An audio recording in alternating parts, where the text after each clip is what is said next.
Ladies and gentlemen, boys and girls, breadwinners, thread spinners, all those androgynous motherfuckers in between, you are now watching the TNF podcast with your favorite bipolar rock and roller, Mr. J. Curtis Strickland.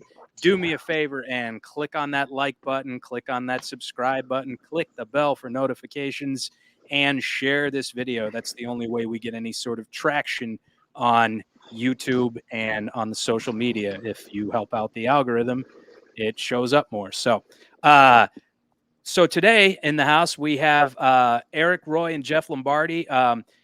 Jeff has played in the likes of NAPALM, BILE, and Lockdown, and Eric has also played in Your Face, BILE, and Lockdown. And I'm really glad we were able to finally make this happen today. Thanks for coming, guys. Yeah, man. Thanks for having us.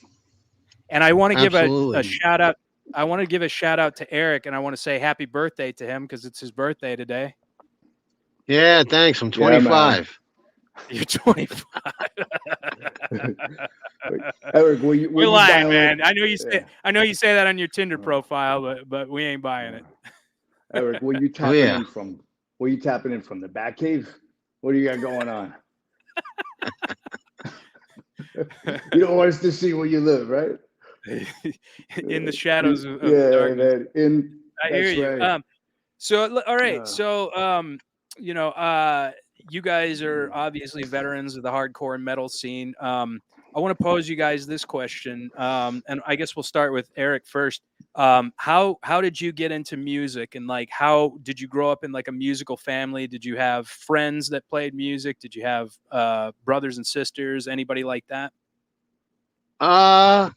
No, it was initially when I was young, I guess around 7 or 8 years old, I developed an infatuation for Kiss. And I saw them in 1977, and it really kind of blew me away. You know, my mother took me to the show. I was like 8 or 9 years old. And it's kind of what I decided what I wanted to do at that point from then on. All right. Next question. Paul, Ace, Peter, Gene, who'd you want to be? Oh, is that in there? Gene. That's what I'm asking. Oh, I thought somebody might have said that in the comments section. No, he's talking about Kiss. I'm like, okay, so Gene. Well, everybody wants to be Gene, man. He's got that tongue, and he's been with what, like? Yeah, but I was a guitar player back in the day, so right. But I thought he had the cooler image. I'll tell you something. I bought the solo albums. And I bought Gene Simmons solo album. I don't know what the hell I was at the time, maybe 10 years old. And I don't know if you guys are familiar with it, but it opens up and it sounds like a freaking horror movie. And he's laughing all demonic. Scared the shit out of me when I was a kid. See, I was one of those guys that I just could never, and I guess it's because it's past my generation a little bit. I'm younger than you guys. Like I could never really see the appeal of Kiss, but there's a lot of people that have come on this show that have been like, oh man, I used to listen to Kiss back in the day, and all I know is, you know, rock and roll all day, you know, party every night, whatever. You know, that's all. That's my only grasp of Kiss. So, I mean, what was it about Kiss that kind of like spoke to you, Eric? Well, there was nothing else out like it. I mean, what did you have? Charlie Daniels and the Village People, Rapper's Delight. There really wasn't too much more to influence you back in the day. It's the only thing I really knew coming out of that era. And so I had attended concerts. I mean, I suppose my family that I grew up with were musical. My dad was musical. My dad was a musician, but I never lived with him or, you know, had a lot of exposure to him in my young years that I could really say he was an influence on me. But I had gotten to see things like I went to see Kenny Rogers and Harry Chapin in 1974 locally when I was little. And so, I mean, I kind of dug, you know, going to see live performances and things of that nature. What about you, Jeff? And, no. Oh, were you done, Eric? Yeah. Okay. What about you, Jeff? How, like, did you grow up with music in your household? Did you have family members that played music? Yeah, so like Eric and really half the kids of the generation we grew up with, Kiss was definitely the gateway. But Ace was, definitely, everybody wanted to be Ace. Ace. Dimebag, Snake Sabo. He was just freaking. He was cool. To the point is anybody musically gifted and that sort of thing. So both my parents played the piano and organ, and my dad was a doo-wop guy. He was a Chuck Berry guy. So he exposed me to all the 50s, and he was really into soul music too, from the 60s and 70s. And my mom was like the AM radio. So Chicago was her big band, BTO. So I got a real good blend of a lot of music young. And of course, we also came up with an era that was very polarizing, where it was disco sucks, right? So you had to be rock or you had to be disco. I mean, I'm going to be honest. Guilty pleasures here. I mean, there was some good disco songs. Yeah. But the problem is, like any trend, it becomes oversaturated. It's a money maker, so you just get second rate versions of that, and that's when you have the disco ducks and all that other crap, and that's when it becomes. And then it's embarrassing. But you've seen the videos. They used to have stadiums where people would burn records and stuff like that. But it was a fun time, man. You could definitely just kind of escape. You bought an album, you looked at the back. It's before YouTube and videos, and you just tried to envision what they looked like. You had to wait for Don Kirshner's rock concert or just something to see your heroes. So I grew up on classic rock, doo-wop, soul, all that stuff. Right on. Now, you guys also had your entry into the hardcore scene. What was that like for both of you? Did you guys, friends? Was it again family members? Well, I was actually in high school. I had started a band. I guess it was like a cover metal band called Silent Fury, and after playing for a few years, because I started that band in junior high. I started going to shows. It was a friend of mine I had met from high school, had just moved out from Queens, from Astoria, a guy named Mike, and his dad owned a hair shop, and there was a hairdresser there, and he was like, there's this girl, and she goes to these crazy shows in the city, and we got to go sometime. And meanwhile, we were still seeing metal shows. I mean, we were going to see Tullamore at that point of high school, and going to see bands like Exodus and Slayer, and I couldn't even think of how many. That's so long ago. And so my first show was actually the Circle Jerks, Murphy's Law, Scum, and the Nils at the Ritz. Oh wow! I believe that was like late 1986, early 1987, and that was my first real exposure. And then after that, we tried going to CBGB's for Sunday matinees, and once I started going to that, I was kind of hooked. And then I guess after about a year of doing that, some kid was stage diving at CBGB's and broke his nose and opened a lawsuit against CBGB's. So they stopped doing Sunday matinee shows, and they all got switched. And that was the summer of '87. And then I started going to shows. The alternative was to go to shows at the Pyramid on Saturdays. And those shows were great. And when I got to see like Warzone, Altercation, Side by Side, Crackdown, Breakdown, the inception of Breakdown, the inception of Raw Deal, who is now known as Killing Time, and bands from out of state, Slapshot, Swizz, the Dayglow Abortions, so many, Ludachrist, more bands than I could name. And that was changing for me. That's kind of where I made my transition. Nice. From being into metal and becoming into hardcore and shaving my head, and all the years that I'd been doing Silent Fury, we used to go into the studio, and the studio had room rentals as well as like hourly rentals, and that's where I met Jeff. And Jeff was actually in a professional band. I actually looked up to him a lot. He was in a band called NAPALM at the time, and they were doing things like going touring. They're going to Europe. They were in Europe during the fall of the Berlin Wall, um, and that was also very, very impressionable to me. I looked up to those things a lot, and I didn't know other people that were doing that. Mm. What about you, Jeff? How did you start going to like hardcore and metal, or I mean, the hardcore shows specifically? Yeah. So, or were you Curtis, a metal guy? Yeah. Yeah, you're gonna learn this real quick, Curtis. I'm a little bit of a scatterbrain. I make points all over the place, and eventually it finds itself and it all connects the dots and makes sense. So I just want to touch on something real brief that Eric said. He talked about Silent Fury, and that's how we met. Eric was actually my first audience, right? So probably 1986, 87. I'm playing friggin' Overkill and Slayer and Metallica, in my house. I'm playing along with the first albums from all these joints, right? And then we're playing this rehearsal studio, and then the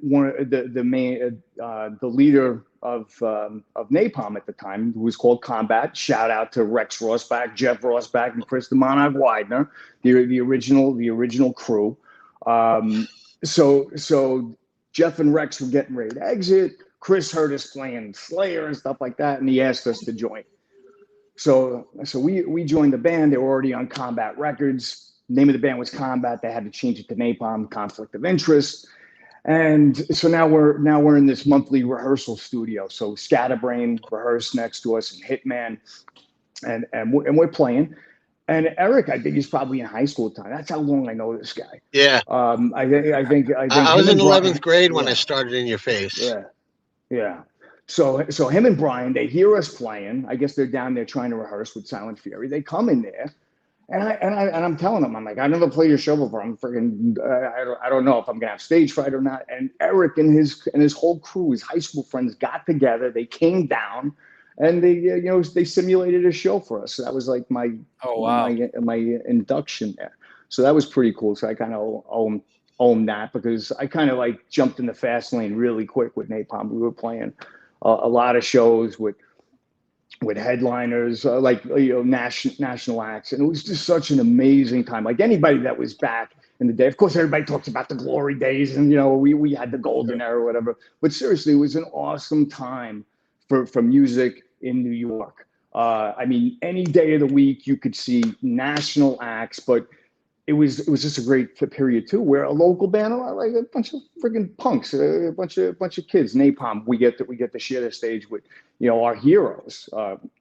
GBH was like a big moment for me, but a lot of national acts. But I tell you, the one, like Eric, my brain's a little scattered and fuzzy. I'm not very nostalgic. I really don't think about it. But the one event that really just was a big moment was February 8th, 1987. CBGBs at the time. So everybody knows CBGBs in the 70s. It was new wave and punk. And then in the 80s come in the Bad Brains and AF and just New York hardcore. And that's what it was known for with Sunday matinees. And it really just became that was the identity of CBGBs. And then they did something unprecedented. They brought in Possessed on the Seven Churches album, Dark Angel, Darkness Descendants, and us, Napalm. It was just the three of us. So it was like thrash, death metal, satanic bands, because Possessed was a satanic band. Brought them in there. And it was like a pretty cool moment. I've ran into Gene Hoglan rather a few times over the years, and I'll never forget that. It was just like a really big moment. So back to your original question, had I start off. So I was like a lot of metalheads, and all of a sudden you see your heroes wearing the band shirts. So that's what kind of piques your curiosity. I got to listen to these bands, Discharge, whatever it was. And then in the late 80s, the crossover movement was in full swing. So a lot of promoters were putting bands together. So I saw Exodus and Agnostic Front together at Lemoore in Brooklyn. So that was like the first time I seen Slam dancing, and I saw a guy on stage, dancing along with the band, kind of like how, what is it, like Dropkick Murphys or any one of those bands where they got guys just like pogoing and skanking or whatever on stage. But before that, the stage was always, rock stars, right? They were just kind of elevated, and it was very pompous, and the whole nine. It was like, wow, cool. There's crowds. They're getting on stage. They're stage diving. It was very infectious. It was cool. It was exciting. It was also a fucking dangerous time for music too. It was a very violent time in the late '80s in New York. But I mean, I wouldn't change it. Yeah, the '80s were the shit. Yeah. Didn't you get stabbed with an X-Acto knife in a pit, Eric? Something like that. Holy shit! And he was a skin. He was a hardcore guy. I was outside looking in, and then I got infused in it. But I mean, I was a fan. I wouldn't say I was. I was in the scene, but I supported the scene. Hold the phone. Stabbed with an X-Acto knife. You got to tell this story now. Nothing. I was just dancing, and I came out, and I looked down, and my shirt I was wearing at the time was cut, and I was bleeding. I didn't even feel it happen. It was on my arm, on my bicep, and then I hear later some guys running around stabbing people with an X-Acto knife in the pit. So it was just a random thing. It wasn't targeted at you or anything. No. It was just some dick with a knife in the pit. Jesus. Did you have to get like stitches or anything? Yeah, a few. Like, they do those butterflies on you. Okay. What happened like, to this guy? Really strong stickers. But did this guy get caught, or? I think they caught him and tossed him. I don't think it was arresting because nothing came of it after, and I don't know who it was. That's crazy. That is fucking insane. Yeah, New York. I mean, while I wasn't there, I've heard plenty of stories about it where it was crazy. Shit like that. Hey Curtis, can I interrupt for a moment? Go ahead. You got close to 3,000 subscribers. I'm sure people want to know a little bit about you too. What was your first show, and what was your favorite show? My first show. You're putting me in the interview chair now. Yeah, I want to make this a conversation. I want to know about you, man. I'm curious. Sure. Well, my first show was my first concert that I actually wanted to go to, because I got drugged to a few that were at one was at like a state fair or something. It was like Paul Revere and the Raiders or some shit. And but I actually wanted to go see Rage Against the Machine when I was 15 years old. And they toured. This was in '97, so I'm showing my youth here a little bit. They were touring with Wu-Tang Clan and Atari Teenage Riot, and like Rage was huge for me. Now, not so much. I don't really jive with their politics, but we're not getting into that. First hardcore show I ever saw was Stretch Armstrong and Nora from New Jersey. That guy ended up running Ferret Records, and then it was Nora, Stretch Armstrong, and this band Sky Came Falling from Long Island, actually. But yeah, I mean, then I just started going to shows after that, and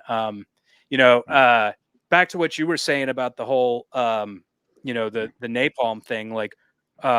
So you just met some like-minded souls, like some kindred spirits, and you just started the group, or how did that all come together? Sure, no problem. So as I mentioned, there was already a trio. They put out an EP on Combat Records, and two of the brothers were looking to leave, and then Chris Widener had heard us in the rehearsal space and says, "Hey, I need a guitar player and drummer." And I was with my best friend from high school, Bob Primos, and we joined the band that wanted a second guitar player. So we brought in Chris Liggio, who later we played with in BILE, and it was just. It was one of those things. It was completely unplanned, and you're just living in the moment, and it's coming at you fast. And it was cool. It was exciting. I had some really cool moments. I'll just tell you one, because I was thinking about, as far as I don't remember a lot about Napalm, but one of the coolest memories I have is, so Bob Primos and I, when we were in high school, there was a radio station called WBAB on Long Island, and it was Fingers, and he ran a metal shop on Sunday Fingers night. Metal Shop. Yeah, man. Shout out to Fingers. That's right. That's right. So Bob would record the show, and we would listen to it on the bus with everybody on the way to school and on the way home every Monday, and we did that for a few years. And then Napalm, we put out the album, Steam Hammer, SPV Records, and they were really good to us. And then Fingers invited us on the show, so we did a dual interview. Bobby and Danny and Evan from Biohazard, they were with us in the studio and getting interviewed by Fingers, and that was a really cool moment. And then, the guy from Fastway, David, who's now in Flog and Molly, he was waiting to come next, and I was a big Motorhead fan and Fastway fan. So those were cool moments when you're a kid. Everything, the world is big, everything is a first experience, and they resonate with you. Yeah, definitely. And you guys got to take this act around the world. And, Eric was actually telling me this story one time. He said that, you guys got to play in like, Cold War era Eastern Europe. Like, what was that like? That had to be, because I know a lot of those bands there, a lot of the kids there don't really have, they didn't really have access to Western music and Western culture. And so that must have been kind of a shock to them. And I'm, were you guys well received, and what was that like playing there? Yeah. So we spent time in West Germany for a couple of months. We recorded an album in West Berlin with Harris John. Shout out to him, big thrash metal producer. And we toured with Tankard and seen a lot of West Germany. And then we made it over to East Germany, and this is when the wall was coming down and everything. And there was a very noticeable difference. I mean, it was like going from civilization to a third world. I'm sure now everything is caught up, but there was definitely, you get to the hotel and you open the window and all the smog's coming in. You try to brush your teeth and the water's yellow. And they're like, okay, now I understand why everybody looks like radiation victims and the whole nine. It was a really bad time.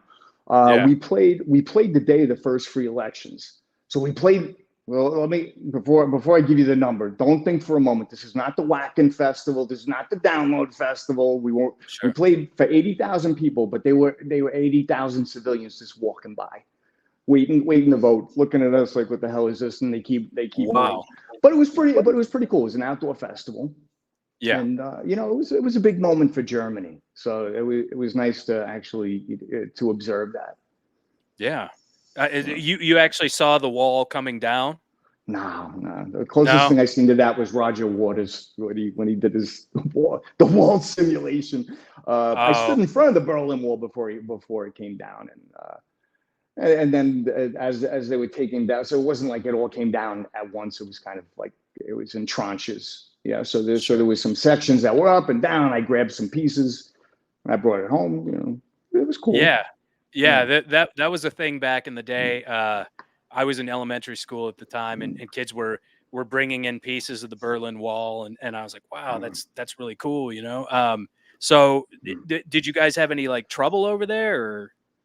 No. I mean, to your question, yeah, we were well received. The freaking German audiences are amazing, and any band that's been there will tell you that.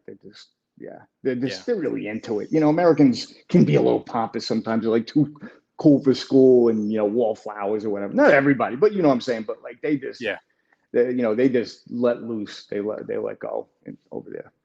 Now, Eric, when you were in Your Face, did you ever take the show overseas, or were you guys like, did you play outside of New York, or how did that work? We played outside of the New York. We did a lot of the Northeast, where we did as far up as Boston. We went as far down south as North Carolina and Allentown. And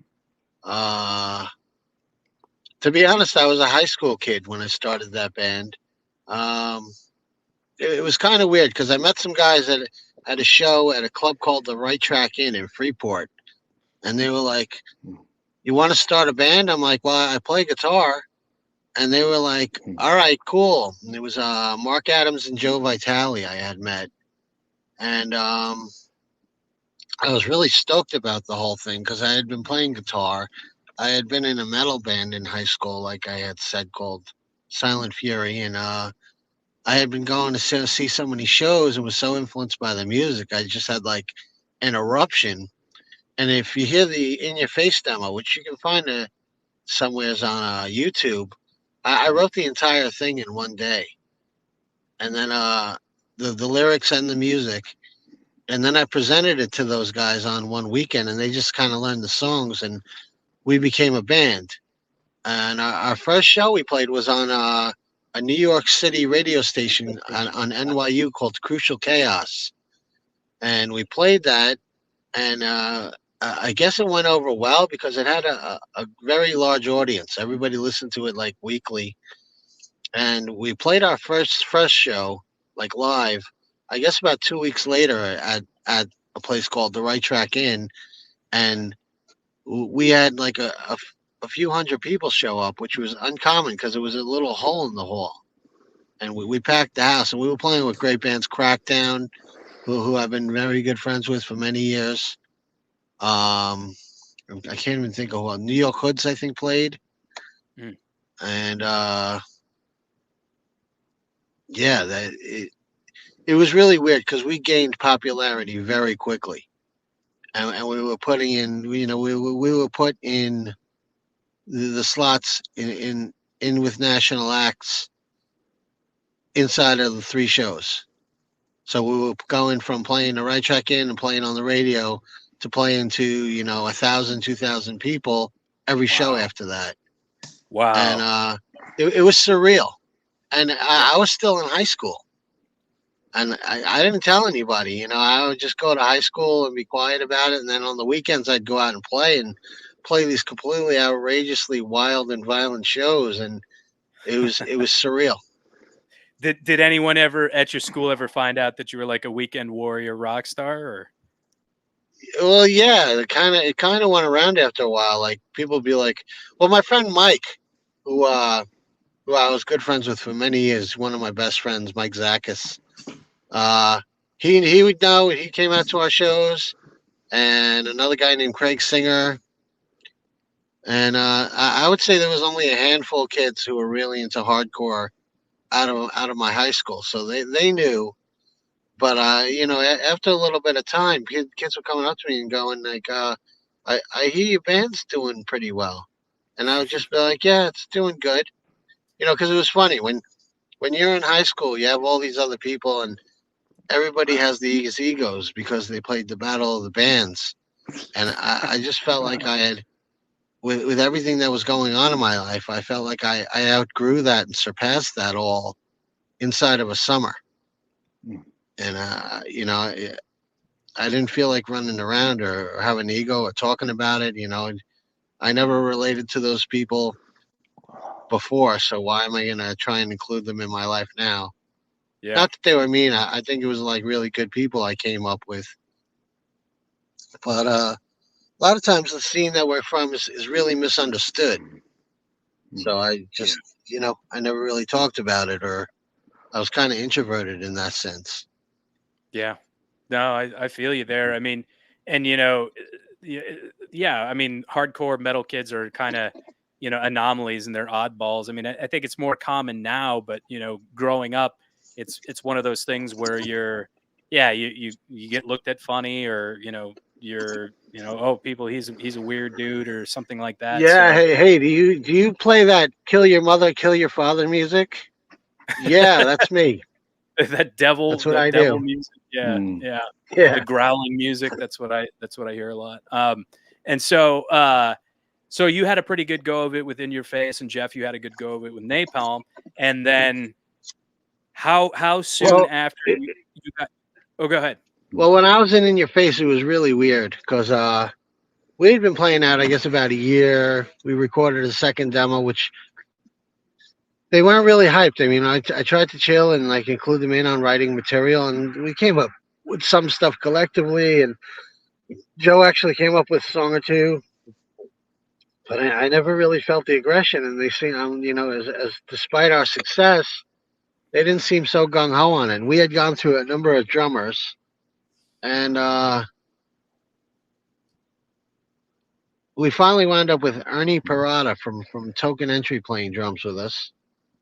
And all all of a sudden the guys were like being weird, like, oh, we don't want to play no more or anything. So I was like, all right, whatever. And so I figured the band broke up, and then I hear like 6 months later, well, they're gonna play a show, and it turns out that Ernie had gone behind my back and was like, oh, I want to play guitar, and basically commandeered the band out from under me. Oh. So is there still So like blood as a result of that, or is it kind of under the bridge? this is 1988, so I mean, yeah, I mean, I don't have any. It was never really addressed. I mean, I kind of addressed it with the singer and Joe, and we were all kids. I mean, they were older than me, but it's like they took away my baby, and I was basically a 17-year-old high school student. Mhm. It kind of sucks since I had put everything together, but I kind of wrote it off. Just kept jamming around. Nice. But they actually came out with a CD called "The Collective Works of In Your Face," and a third of that is all my material, and I didn't even get credit on it, which I Oh, always found kind of funny. I can relate Well, to I that. find I find it funny because I wound up, creating a way more popular bands than that in the future. So in hindsight, it was kind of funny. You got the last laugh, and I can relate to that in that the second band that I played in Deathblow, I wrote 75% of the material, and then they got picked up by a subsidiary of East West Warner, and they I actually had to go into the studio. I didn't have to do this, but I just did because I was still friends with some of the members. And they said, teach the guitar parts to the new guitar player. He was getting ready to record and didn't know any of the parts. And I was like, okay, And so I went and did it. And I was like, look, I said, the only thing that I asked for is just credit me on the songs. I said, I don't care about money or anything like that. I know you guys are going to do great things with this, but I don't care about any of that. I said, I just want credit for the songs that I helped writing. And they said, oh yeah, sure, we'll do that. And then just doubled back and didn't do it. And so it's super shitty when you put a lot of work into something and you know that you were part of the creative process, and then you don't see anything from that. Not even like, Well, I that think was the I got shitty part because I mean, I wrote everything from the music Mhm. to the lyrics to everything, and the only time it really dragged was when I tried to include everybody in on it. Ah, So and I don't know. I don't want to sound disgruntled about it. It's water under the bridge, but I don't know. It's kind of shitty thing to do to a kid. yeah, yeah. But I jammed around for a couple of years, and then I suppose around late 1992, Jeff called me up because we were friends by then. Hanging out, and he was like, "Hey, Chris Liggio wants to start this new band, something a little different, and I really want you to be a part of it." So I came down, and we started the formation of BILE. Yeah, so I that's really suppose interesting I guess around because '92. it's you guys are you come from metal and hardcore backgrounds, but that's such a like a sharp left turn from what you guys were normally doing, and so like what was the conversation like? Maybe Jeff, like what were you guys like? Oh, like ministry is cool, or something like that. Was it one of those situations where you were like, oh, we really like these bands, we kind of jive with this, let's do something like this? Yeah. Well, So no. If you go ahead. listen to Suck Pump, those were some of the songs that Chris brought to the table that he had been working on with some other people before we actually became a band. While it was still a project, and it kind of had more of a hardcore groove to it, like dance parts, mosh parts, and heavy guitar. It wasn't like and all processed, and Yeah. I kind of grooved with it. So I was like, all right, cool. I can get down with this. It was kind of hybrid, Hmm. which wasn't a really thought of thing at that time when you compare it to bands like that came up much later, like Limp Bizkit or Linkin Park or Yeah. the Dog Eat Dog was a good example. They had a Mm. pretty cool sound when they first came out. Yeah. So I'll tell you, Curtis, my kind of introduction to it. So when we were still doing Napalm, The Mind is a Terrible Thing to Taste had just come out from Ministry.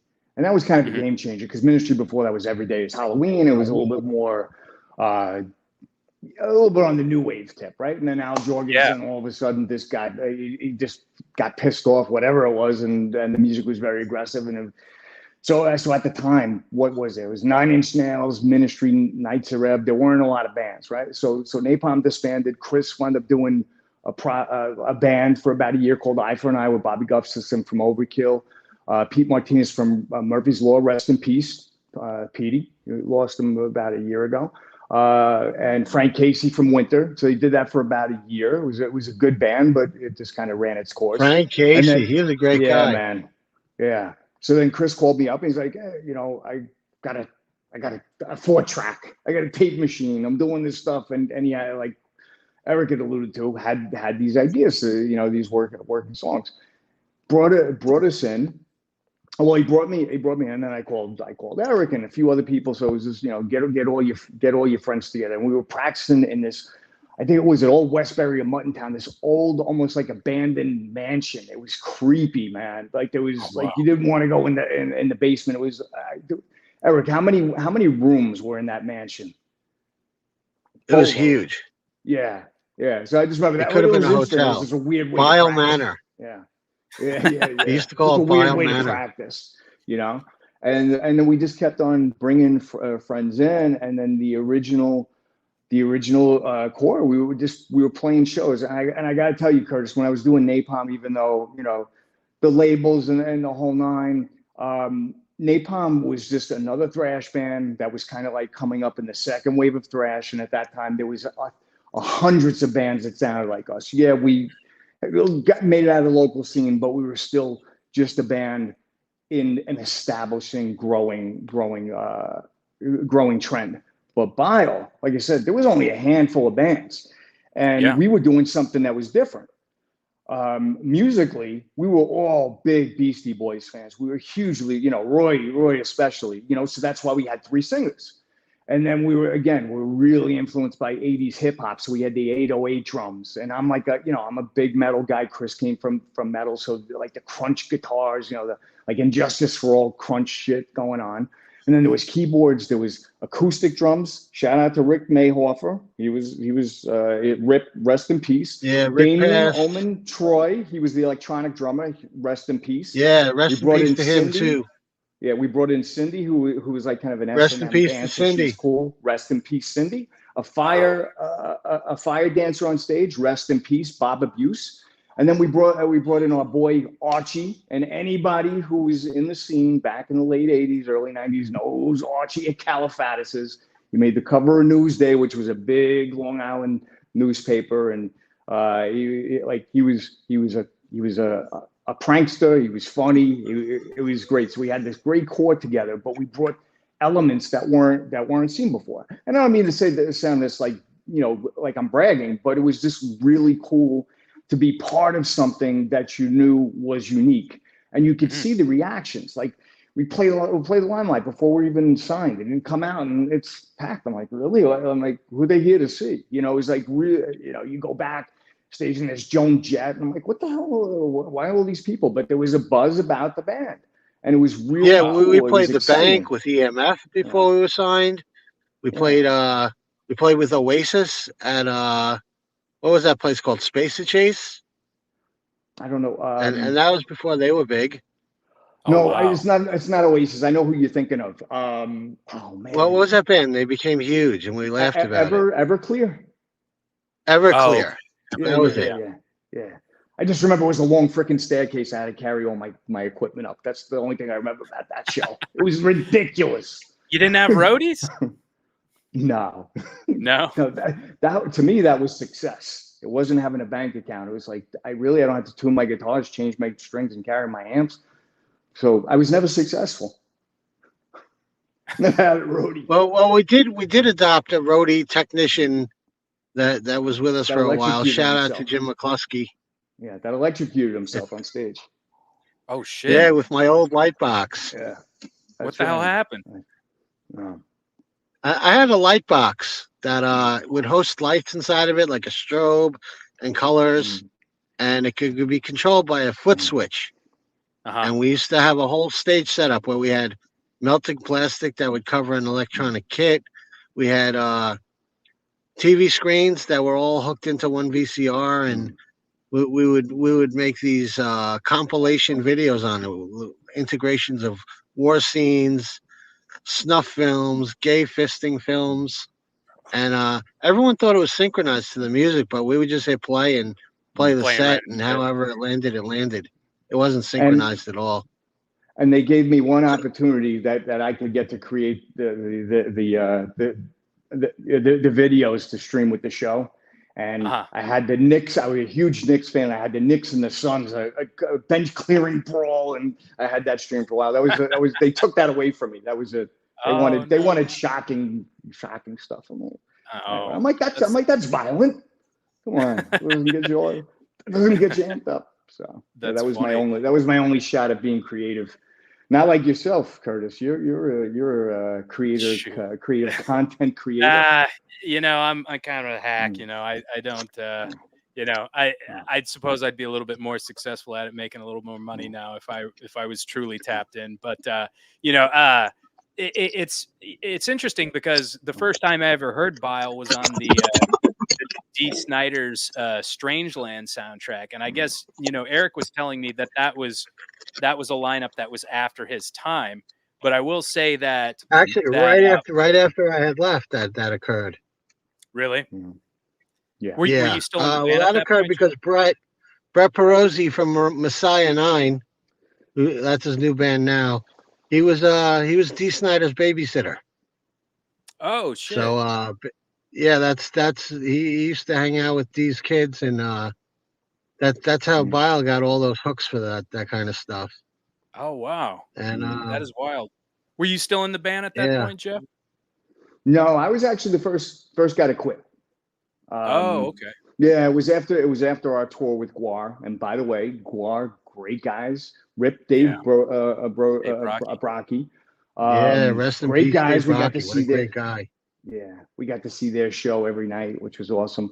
I just reconnected with Peter Lee recently, who was their guitar player at the time. Yeah.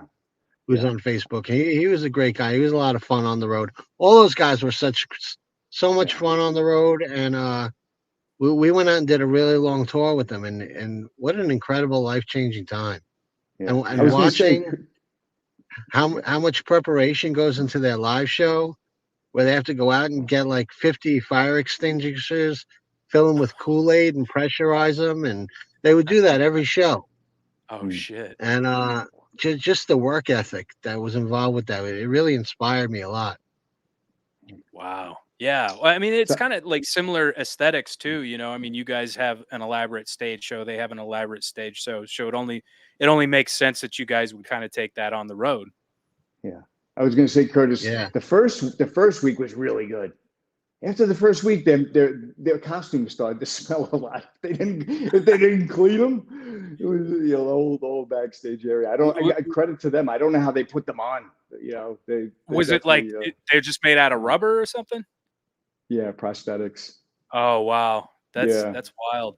And I mean, you guys enjoyed some success, like being played on MTV with "I Reject," which is, by the way, I hang out with some of my friends in this neighborhood, and that's like one of our party songs. Like we're always playing that. And so what was that like? I've heard some crazy stories from Eric about like wild shit. Like so being on MTV.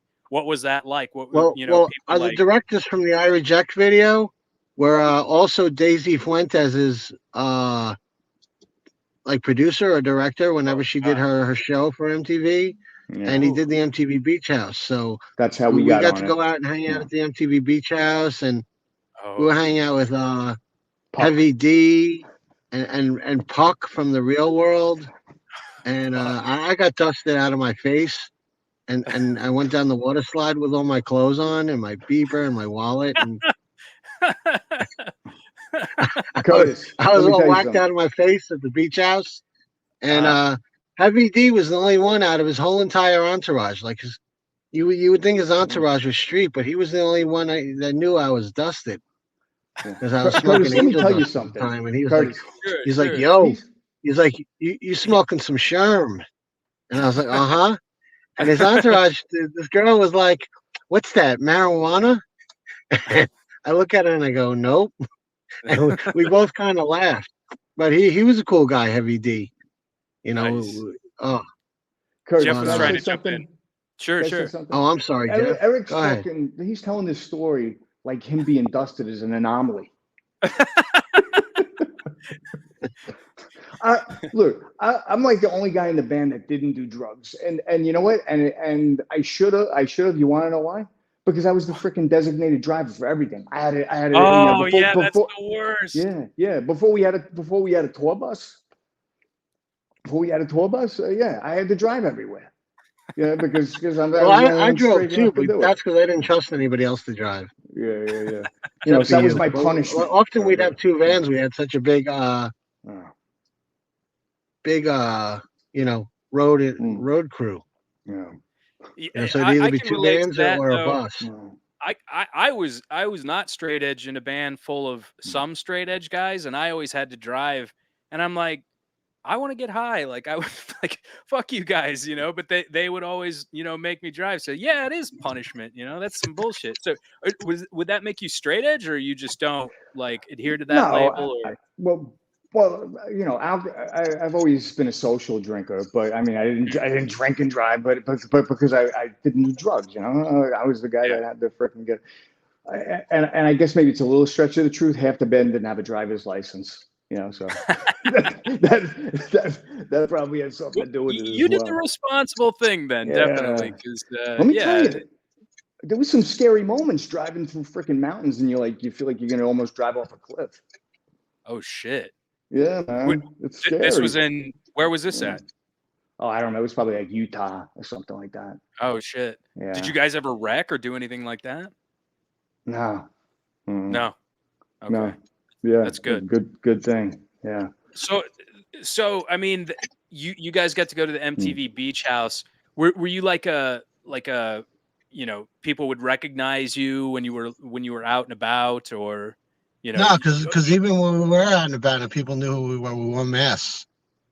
Well, yeah, I know, but So I guess what I'm trying to say is like, you know, like your friends or people in New York, they were like, oh shit, you know, you're on MTV. Like, did you get any sort of additional recognition as far as like within your local circles?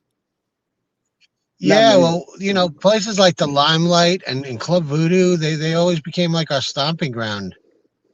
You know, it was like our homes away from home. It's like you walk in, you cut the line, and a Wow. lot of ass.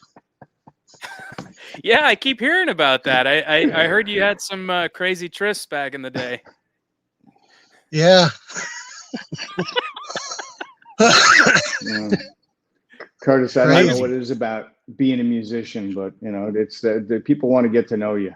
You know, no, whether Yeah, you're a local band or a know a you. national band. Of course, if you're a national act, the quality of people that want to get to know you rises a little bit. But No doubt, no doubt.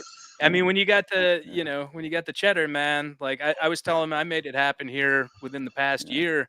Some really, yeah, really crazy experiences here in LA. And, you know, it was just something else, man. And so I can mm, only imagine what it's like, you know, you guys being, you know, yeah, being all over TV and being able to, you know, yeah. just reach whole different audiences and whatnot with your music. So now you say you left, Jeff. Like what was the kind of the catalyst for you leaving? Uh, right. I'm a high road kind of person, right? So I'll just say that there was a little bit of rock star attitude going on with some of the members of the band, and I just got tired. I got tired of a lot of the inner fighting and drama going on, and you know, just you being a band, and like really any band that's not driving around a limo will tell you it's not as glamorous as you know people think it is, right? So No. you know, it was just I didn't want to leave, but you know, you just knew it was the time to do it just for your sanity, you know, that kind of thing. So Yeah. I left, and you know, it's kind of a shame because I really feel like like Archie, Eric, Brett, and myself, we brought a different element to the band that definitely is not present today. Like the band is still going, but it's definitely going in the direction of the other half, which is a little bit more, goth and Well, you know what it is? You couldn't tell knock on because that. the following album after Suck Pump, that material was all procreated while we were all in the band. That's true. And even though a lot of people didn't get credit, there was a lot of influence and writing from collaboratively from a lot of members of the band, while other members of the band just wanted to take credit for it. Yeah, but I felt like So, I thought Eric and I we were like really strong contributors to that, and we brought the energy and the vibe, and that was lost, but that's okay. They were looking to go towards a different audience, and and that's not along. Yeah, I was actually offered to come back to the band a few times, but I turned them down. I had met a chick at the time, and I started, having babies. Yeah. So I was like, how much you gonna pay me? And what they were offering, it wasn't amicable because I have a nursing degree. I also have a degree in aerodynamics and aircraft maintenance, but I work a lot as a nurse. So it was kind of hard to match my salary at the time. Yeah. So it was kind of easy to decline. Yeah. But you live and you learn. So Eric and I were in BILE from '92 to '95, and it was fun. It was exciting. It was really cool. I would say, we got put on the Mortal Kombat soundtrack, and that was pretty cool. I finally have a freaking platinum album plaque or whatever. Oh shit! That doesn't mean anything, but it impresses the relatives. I mean, of course. It doesn't, and I mean, the truth is, it really doesn't mean anything. It's not like we sold a million copies, but it's pretty cool. Yeah, well, I did. So yeah. I was gonna say. So the highlight was probably 1994 Foundations Forum. We got to play the main stage with Dream Theater, Machine Head, Biohazard, Bruce Dickinson, and Korn. And you knew, Eric can validate this. You knew Korn was gonna blow up, because the record company gave them so much push, and everybody. So it's at a hotel, and everybody has their hotel card, and on the card, what does it say? Korn. So it was like an ongoing joke, Korn on the card, and you just like you just knew that Korn was going to be big. Their label dropped the most buckets. Yeah. And Lou from Sick of It All was on here, and he said, that their Lou first broke my nose. Yeah, that Lou broke your nose. Yeah, we were dancing at a Cheer cover show, CBG's, and he cracked me. Like you get cracked when you're dancing, not a fight or nothing. Yeah, and she was busted. Oh fuck! And he was like, "Oh my god!" And now Lou's cool. All the people from Sick of It All are that cool. Yeah, he was saying that Korn was like, that they were like going to be like the next big thing, and they, he called it. So yeah. So Foundations Forum, by the way, because I want Eric to tell this story. Okay. So we were troublemakers a little bit, but it was all in good fun. We're more pranksters than gangsters, right? Yeah, but I used to do so many drugs. Yeah. I mean, we got banned from there because I think somebody lit the hotel room on fire. But Eric got blamed for Bob and Cindy were doing a fire show out the window. Yeah. And the windows overlooked the pool. So we got blamed for stuff we didn't do. Like Eric, tell him. So Eric's got this reputation of beating up Yngwie Malmsteen. What the fuck? Which is why you became Pony Boy from The Outsiders and dyed your hair blonde. Well, I dyed my hair blonde, right? But then I had it spray painted. It was actually the street team from Biohazard. They were like decorating this car outside of Foundations Forum to look like urban waste, like it was a wasteland scene. Uh-huh. And the girl comes up to me. She's like, she saw my white hair, and she's like, "Can I spray paint your head?" So I was like, "Sure."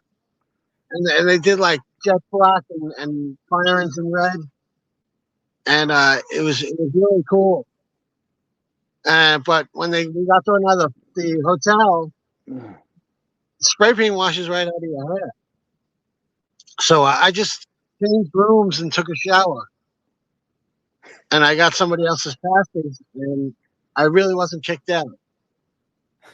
So I just Curtis, changed identity. yeah. I Yeah. was gonna say, Curtis, you had a little bit of that going on too. I saw one of your podcasts where there was a telemarketer that interrupted you, and Oh you had yeah. like a Billy Idol thing going on. I Your hair had was I all had the spiky Billy and Idol, blonde. Billy Yeah. Biohazard thing going. Yeah, Yeah. yeah, I briefly did that for a minute. That I hadn't done anything like that since high school, and I was going through the middle of a nervous breakdown. I was like, "Fuck it, I'm just gonna Okay. just go crazy with it." But So be honest. yes, Did you get more? Did you get more attention? no, Really? no, not at all. And Really? I'll tell you what, Oh. I bleached it so much that it was like fried my hair, and so I had to cut it out like almost I immediately gotcha. after that. So yeah, Yeah. very short lived, and I'm going All bald anyway, so I had to have the comb over, and it was like, I just shaved it all off. I was like, fuck it, whatever. But Yeah. yeah, Very good, man. is that like what is your single handedly like most wild story from any band? Well, I don't know. I remember I dropped like 4 hits of acid, and then I did a hit of liquid acid in each eye, and we all got on the elevator. And it was all these executive guys from the record companies at Foundation Forum.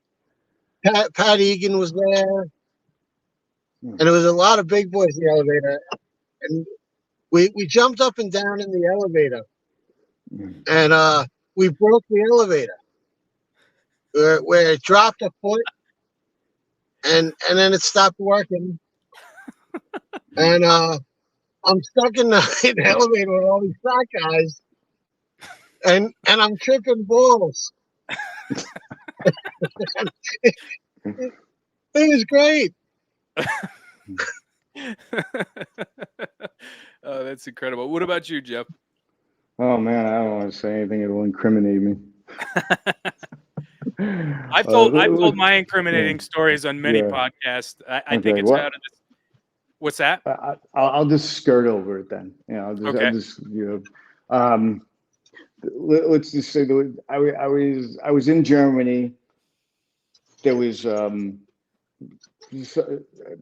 fan. She took a liking to me, and somebody, unbeknownst to me, decided to have a video camera out. And the next thing I know, I hear that the authorities are looking for me for pornography, for shooting a porno in the club. Yeah, that's the only thing that really comes to mind. As far as was she legit though? Like, was she of age? Yeah. But I vaguely remember this. It's like, oh shit. This is like 30 years ago. But shit. I don't have a lot of wild stories. I'm just, okay. Nothing crazy that's gonna be into. That's like the one thing that stands out to me. I'm like, oh, that was I could have wound up really bad. I remember we had a truck stop one time, and it was snowing. I think we were in a truck stop in Flagstaff. Yeah. And I turned to him. I was like, I dare you to strip naked and run around the bus twice. And he jumped out the bus, and I locked him out. Wow. Oh man, he was all drunk though. He started climbing on the windshield nude. It was pretty funny. That's wild. So let's talk about lockdown a little bit. What was the basis for the inception of lockdown? You guys jammed to 4, and then you just wanted to do something new? I could take this. Go ahead, Jeff. Yeah. Jeff. I was living in San Diego at the time. Great city. And I had visited New York. I can't remember what year it was, and I'm in St. Mark's, and I'm in some freaking bodega, like rather boutique shop, and I hear this music. I'm like, oh my God, what the hell is that? I've never heard anything like that. This is fucking awesome. As I asked the person, I'm like, what is this? Hatebreed. And this is Satisfaction is the Death of Desire, where the first album that came out, after Great the album. EP. Yeah, and like this, to me, there was nothing like that beforehand. Yeah, at least for me, there could have been, but I wasn't exposed to it. But this is like Slayer meets Sick of It All or AF or Madball or whatever. So it was just like, oh my God. And I talked to Eric, and I'm just like, yo, we gotta do a band again. I'm like, I was just so inspired and influenced by Hatebreed that I'm like, I'm moving back to New York. We're gonna start a band. So Eric, what's your recollection of that? He called me and was like, "What are you doing?" So, and I was like, "Nothing." Right. And so he's like, "Let's start a band." And I'm like, "All right, let's start writing music." Start kicking lyrics over to you, and you started writing riffs, and then we finally got together, and then it came back together pretty quickly. Yeah. As far as writing music. Right. We brought in Justin Flynn, who came up with the name of the band. So he was like, one of the founding members as well. And then I brought in Bobby Primos from NAPALM, and then Justin brought in one of his friends, lifelong friend Lorenzo Golia. So that was the original Lockdown. And names and faces have changed over the years, but that was the core five. Nice. And now you guys have got that. You got a new album coming out, and it was produced with some of the guys from Biohazard now. Yeah, Billy and Danny. Okay. What are you guys' plans? Are you gonna take that on the road? Well, we're gonna put this out, see how it does, and we're actually in the process right now of writing on the LP. And after that LP, because we're integrating a new lineup, then we're gonna start looking at doing dates in support of that. Nice. Nice. We also got some new blood coming into the band. So, I think the dichotomy is actually going to change a little bit. And I think we're going to put out some really interesting and quality music. Nice. I'm just looking to do something better than I did last time. Nice. Yeah, I mean, that's usually the goal. Jeff, like what have you guys been listening to as far as your influences are concerned? Hatebreed, what else? Yeah. Okay, so can I just tell you something real quick? So sure. So like I said, so Hatebreed, like I said, Hatebreed was what inspired me to write material for Lockdown, and it was pretty cool. Like a couple years later, Jamie put us on one of his Stillborn Records compilations. That was kind of cool. Step Over the Bodies, which is the title track of the album that we're releasing, and the whole night. I'm sorry, Curtis. What was your question again? Well, I was just saying, like, what else have you guys been listening to as far as for influences? Like, what do you tap into? Everything. Jeff? Yeah. I would say that's fair. I mean, I think we're looking to go heavier. Yeah. I mean, okay. I think I can speak for all of us, where we probably listen to a lot of genres of music. But I mean, I'm just keeping it a buck here. When it's going to be aggressive music that I'm hearing, that's going to be like, oh shit, okay, all right, cool, yeah, I'm hyped. I want to write something. Right. So, and to be honest with you, I mean, I kind of just stick with what I cut my teeth on. I hate to sound like the old man stuck and whatever, but I'm still listening to the same bands that are still relevant, putting out new music. Yeah. A lot of the bands that I named, Sick of It All, Madball, all those kind of bands, they still inspire me. Wow. Yeah. I Yeah, mean, and to be honest, I mean, I think everyone's getting a light step over the bodies, the LP coming out. But I think what we're in the process of creating right now for the next LP is going to be like, you'll know that our souls have grown. Right on. Right on. I just feel like it's going to transition, and I'm really setting that to floor people. Cool. Yeah, I'm looking forward to it. I mean, what I've heard so far is fucking awesome, and I'm really enthusiastic to see what you guys are going to bring to the table.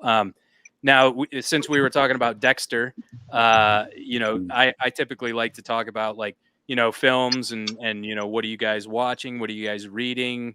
What have you guys seen lately that you've been like into, that you've been influenced by? Want me to take that first? Good work. Yeah. So the first thing that comes to mind. So I'll circle back to this. My favorite movie probably of all time is the original Planet of the Apes. 1968 came out. Oh, hell yeah. I just love that movie because of all the social underlying messages, because this was 68. This is when hippies were around, so you had the hierarchy with apes. Within the movie, they say all the apes are created equal and the whole nine, but you still had the orangutans that were in power. You had the gorillas that were the muscle in the army and the military, and then you had the chimpanzees who were the free thinkers and compassionate people. Identifying with the hippies. So I just that movie to me is brilliant. But recently, I just watched the movie The Whale, and it really for me it lived up to all the hype because it was it was almost like the Breakfast Club where it all takes place in one location. Right. But it really forces you to think about all the things. So my mother, she's no longer with me, but she was kind of morbidly obese for many years. And, and I seen it firsthand. And my father had, CHF, congestive heart failure. So when he was wheezing, that really, that was moving for me. But it really forced the audience to see what we do on a daily basis and just take for granted, like breathing or getting up out of the couch. How for an obese person is like such a huge challenge. Yeah. And it was just really tapped into that, and I thought it was really well done. So that was probably the last movie I saw that I'm like, wow, this is moving. Yeah, Planet of the Apes is definitely one of my favorites too. I think the whole series is actually really good. It's interesting in what is it, the next one, Beneath the Planet of the Apes, where it's the one where Charlton Heston's in it for like the beginning of the movie. That's right. He's like, teleport me out of this movie, and then James Franciscus ends up being the. That's right. Because he looks exactly like him, That's right. Yeah. And then Heston comes back in at like the last 10 minutes of the movie. Yeah, I think Nova and Thelma from Good Times were probably my first crushes. Nova was so freaking hot. That was the director's girlfriend. That's why she didn't get any speaking parts. She wasn't an actress, but he put her in the movie, and that was a good move. But I like a lot of movies. I definitely gravitate to a lot of the tough guy movies or whatever. Like I love The Town with Ben Affleck. I could freaking recite most of those scenes. And Slaine was in it. Unbelievable rapper. I don't know if anybody's listened to Slaine, but he's an actor, rapper, really good. But The Town is awesome. And Snatch, Lock, Stock, and Two Smoking Barrels. Like I just love all those movies. Nice, Eric. What about you? What about me? Well, aside from work, aside from being focused on that, do you have any time for leisure? And do you watch anything or do you read?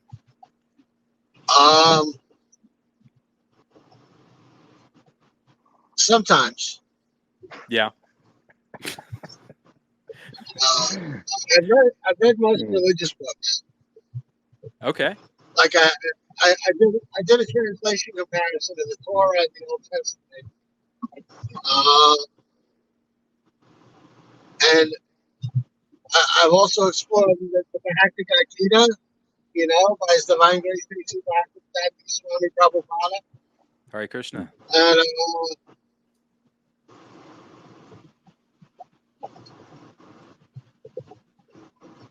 think we got a bad connection. Hey, Curtis. I explore human concepts. But I'm not a big fan of anything really. Okay. Curtis. I enjoy Curtis. things, I suppose. So I like making bonsai trees. So I'm an old fart.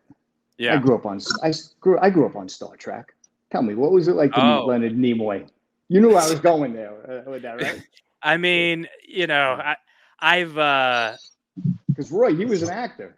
Curtis was an actor, and he did something with Leonard Nimoy. So I got to hear this. I've told this story on a few podcasts where, meeting Leonard Nimoy was, it was kind of a game changer for me. That's when I was like really, inspired to pursue acting. And he was just a really, nice dude. He was, I was a young kid at the time, and it was, I didn't really give a shit about, people are saying don't go talk to him, and I'm like, whatever, and I just started talking to him, and I got his autograph, and it was really nice to have that kind of exchange, and I also got to meet Walter Koenig, Chekhov, and he was awesome. What's that? And DeForest Kelly. Never met DeForest Kelly. And no. And the woman who played Uhuru. Never met her. No. And I used to go to conventions, but I didn't really meet him. Yeah. That's something I did in my childhood. Went to like creation conventions.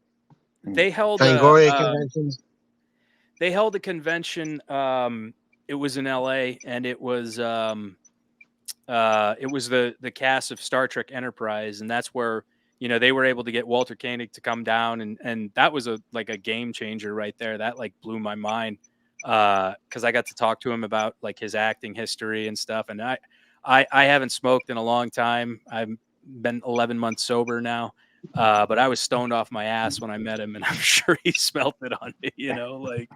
I felt a little bad about that because I was like, I probably could have had a better connection had I not been completely baked, but it was good. It was fun. Yeah. Star Trek. I love it.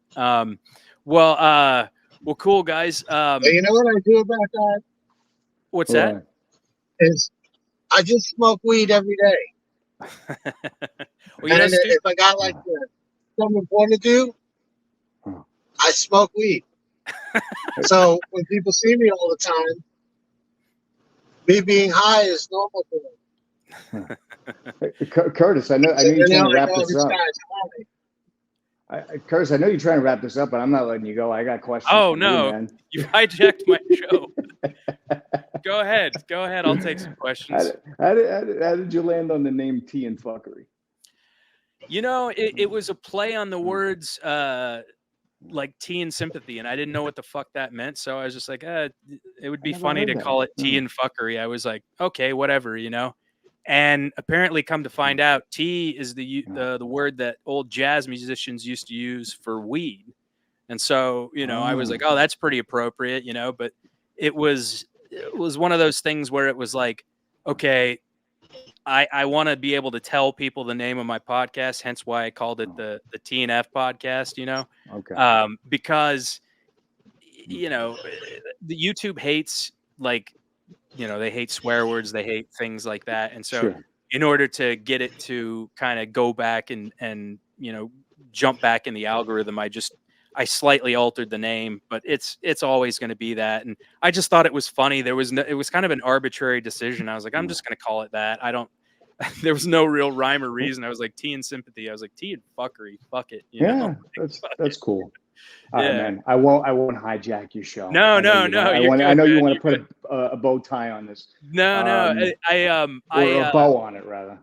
I'm curious to see what you guys were talking about when I was outside of the stream. So I'm gonna go back and watch that.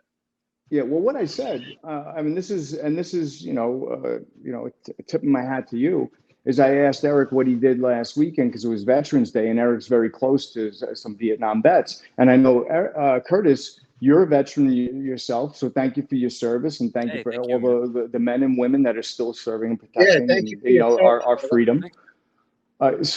Curtis, so did you do anything special aside from gear up for a podcast last Sunday? I went to a what was it? It was a Veterans Day parade with my dad. My dad does like old classic cars, and they had a little parade down there, and so I went and drove with him in the parade. He's also a veteran, Navy veteran, so it was cool, you know. And then we drove down the street, and then the parade was over. We just drove home. You know, there was no. I got you. We didn't stick around or anything. He's like, you know, we can go home. I was like, fuck it, let's go. You know, and so we just went back. But no, I appreciate that, and you know, I always thank everybody that served and put their lives down so that our people can say whatever the fuck they want to in this country, you know. So it's glorious, man. Anything you guys want to shout out, or do you have more questions for me, sir? That's exactly where I was going. I was going to say before I pass the mic over to Eric, and I'm going to shut up after this. No, sorry. No, you're good, man. You're good. I've been known to talk a little bit. I want to do some shout outs and some suggestions. So shout out. Thank you for putting Women of the Pit on your podcast. That's brilliant. I want more recognition for the ladies. Lori Dawn is awesome, and Lori and I go way back. I don't know if she mentioned it on the show. So she used to work in this. Again, I'm old as dirt. Back in the day, there was tape trading, or you'd find some local mom and pop store that specialized in imports. Shout out to all my brothers in the Strong Island scene. There you go. So she worked at this store called Agent's Fortune, which became the Wax Museum, and she was this little cute girl behind the counter. So it probably inspired me to come back there a little bit more and buy some records. But that's what turned me on to all the imports. So thank you for putting them on. I know. Eric has made the suggestion. Got to get Chuck Lenahan on the show. Gary Meskel from the Crumb Suckers. Ron Grimaldi. He's the singer for a band called Death Cycle. And for me, they're like a really important band for the current scene. Ron has been a staple in the scene for as long as I can remember. He's an original, complete OG, and guy. Talk about my life, my way. You have to interview him. He has great perspective. I'm a busy guy. I don't have time to research everything. He's just brilliant, and he taps into everything. So I think he would be a really good interview. And thank you, Curtis, for inviting me. Absolutely, man. Also, Russell from Underdog. He's got a band out now called Huge, and he's in Delmar, New Jersey.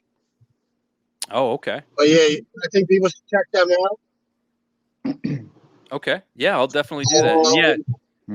Chuck has. I've contacted Chuck, and still waiting to hear back from him. Yeah, I'd definitely love to have him on the show. Yeah, they're in Europe right now. Oh, okay. Shout out to Carnivore AD. Nice. Yeah. Baron, Joe, Chuck. I hope you guys are having a great time. Nice. Yeah.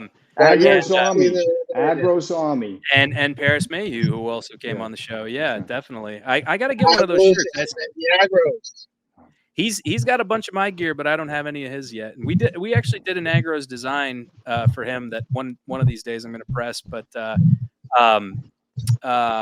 it's interesting. I'll tell you guys a story here. So Rob Halford from Judas Priest shows up in my people you might know list. And I added him as a friend, and I was like, "Yo," I hit up because Paris was one of his mutual friends. I was like, "Yo, Paris." I was like, "How do you know Rob Halford?" He was like, "Oh, I met him in passing, like very briefly, like years ago." And I was like, "Any way we can get him on the show? That'd be pretty cool, you know." But so that's wishful thinking. That might come one of these days. But Paris knows everybody. Yeah, he does, and he caught a lot of flack for that Kanye West picture that he put up, and it's like, who cares? Everybody. Well, yeah, and it's just like in his line of work, he's met a lot of really interesting people. Kanye West is an interesting person. He's an interesting, talented person. Why wouldn't he put that up there? You know, it's like, so, well, cool. All right. Well, again, Jeff Lombardi, Eric Roy, thank you guys so much. We'll be looking forward to thanks for having us. Yeah, and hang out for a little bit in the back room after I end the show, and I'll get some T-shirts out to you guys, get your contact info and stuff, and we can just kind of make sense of everything. And I'll give you my checking and my routing number, the amount that we agreed on before this. Yeah, all that stuff. And I wanted to plug Hell's Heart Merch Co. because we're currently doing Black Friday sale. I know it says on the banner that shirts are $20. Every shirt on the site is $10 until Black Friday. Every shirt. So if you don't have one, you got to cop one. They're really high quality material, Bella canvas, polyester, cotton, rayon, tri-blend shirt. They're really freaking soft and they feel amazing. And, you'd be supporting me and all the great people that are coming on this channel by purchasing a shirt. So go ahead over to hellsheartco.bigcartel.com and pick up a shirt. Yeah, I want to give a shout out. Go ahead. I'm going to shout out the label. Oh, yeah. I want to thank them.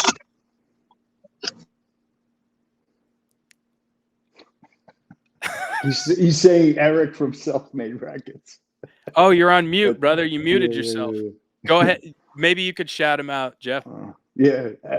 Eric Self-Made Records. Great dude. Yeah. Okay. Eric at Self-Made Records was shouting you out, man. Cool. Yeah, everybody else there who's helping to get this thing in motion for us. Yeah, absolutely. I can't wait to see Believing in us old men. Hopefully you guys get to come down to North Carolina. I'll definitely get you guys a show. I know some people around here. I don't know if you guys have ever played the Milestone. It's a really great venue. Bad Brains, Cro-Mags played there back in the day. Dead Kennedys, all these like prolific punk acts. So it's a really small, cool. They call it the CBGBs of the South because it's got a shitty like bathroom and it's real kind of just dumpy, but it's real great for those kind of like punk rock and hardcore acts. So would love to get you guys down here one of these days. So yeah, man. Again, thank you guys for coming on the show, and to all those that are listening, like, comment, share, subscribe, click on that bell for notifications, and we've got our respective social media handles on here. I've got the TNF podcast at Instagram. So go on Instagram, follow me, and follow Lockdown. Get the single, Step Over the Bodies. Yes, do that. The LP will be out around Christmas. Lockdown's on Facebook, Instagram. Go and follow them on there. Support them. Again, Jeff and Eric, thank you guys so much. And everybody, namaste. Thank you, brother. God bless. Be good. Guys, hang out for a few minutes. We'll chop it up. All right, guys. Thanks. All right. Thank you.